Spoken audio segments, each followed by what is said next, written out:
First, we need to understand tank shells: AP, heat, HE, and hash. AP penetrations increases the closer you are to the target, which results in more damage, max cap at 6. Heat penetration stays the same no matter the range. However, damage is different. If the penetration value is equal to the target's armor, it's only gonna do half. With heat shells, damage is capped at 9 to 10. HE and hash penetration is simple, dealing 100% damage to infantry in open areas and forests. However, with infantry in buildings, percentage differs based on the unit number and the building's condition. The smaller the unit number, how damaged the building is, the lower the percentage, with HE damage capped up to 12. Hash will ignore 50% cover, take note of that. Let's understand Russian main battle tanks. The pros. Most have access to long-range ATGM that allows you to outrange US tanks. All have access to HE, making them excellent against infantry. They also have better heat shells with higher penetration, allowing you to sometimes one-shot soft targets like vehicles. And older gen MBTs tends to be cheaper, which allows you to fuel more on the field. Cons. All have terrible reverse speed, excluding the T14 and 15. This can get you into trouble if you don't micro them well. They have less AP penetration and health compared to your American counterpart. You can't really 1v1 in Abrams on a similar level.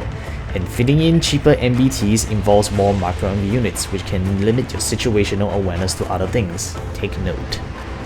Now here is an example of what makes Russian main battle tanks great.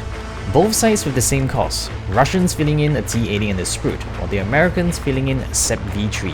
At 500 meters, consider both sides are facing frontal at each other. It would take roughly the same amount of shots to kill each other, but the Russians have 2 guns firing compared to the 1 gun from the Americans. Even if the SEP V3 kills the Sprute first, it would have taken at least 5 to 6 shots, and there's still a full HT80 to deal with. Don't forget, Russian tanks have access to ATGMs. In pair, they can use it first with one baiting the APS and one hitting the tank. The SEP V3 will be eventually forced to come towards you or run away.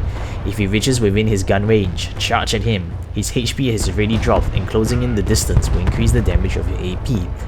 If you successfully flank the SEP V3 with one of the pair, you can introduce a hit round to his rear that will deal a significant amount of damage. He will have to expose to one of you. He is totally screwed. But what if the SEP V3 decides to run away? Do I chase him to finish him off? Well, this is when you must understand your role. You are a frontline role, which means having eyes on the field will help you determine if chasing and killing that SEP V3 running away is worth the risk. Always have scouts in front. Keep sending scouts. If you can't see where or what the enemy is doing, you can't make the easy decisions or plan the next move. Once you have eyes on the field, use your Russian MBTs and kill off isolated targets. Your job is to pressure the front line and cost the enemy resources. If you scouted properly, there will be chance a hole on the line is shown and you can decide if you wish to send fast units to backline the enemy.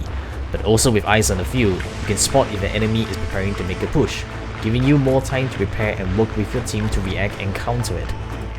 Try to pair your Russian tanks together with other tanks or with other similar units against enemy armor. We're never looking for a fair fight and want to win the engagement. Don't rely reversing your tank too much. It makes you really slow and vulnerable to air attacks from helicopters and planes. But if the need to retreat is needed, smoke and drive off. You will be exposing your rear, but hey, with smoke, the enemy can't shoot if it can't see.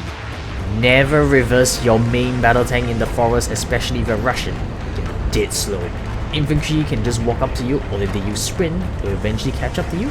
Every map is different, which involves open fields, forest, and urban environments. In the open fields, you should be trying to take advantage of your ATGM with the help of scouts spotting for you. T90 Blaftiskat can spot it for itself. Yes, I can't pronounce shit, thanks. Urban areas use buildings for cover, flanking, maneuvering around. Take advantage of the line of sight feature. This allows you to position yourself to kill enemy units without exposing yourselves to others. If done right, you can get one tank behind an enemy tank to get a hit round behind their rear and deal a lot of damage. Most MBTs only have 100 hit rear protection.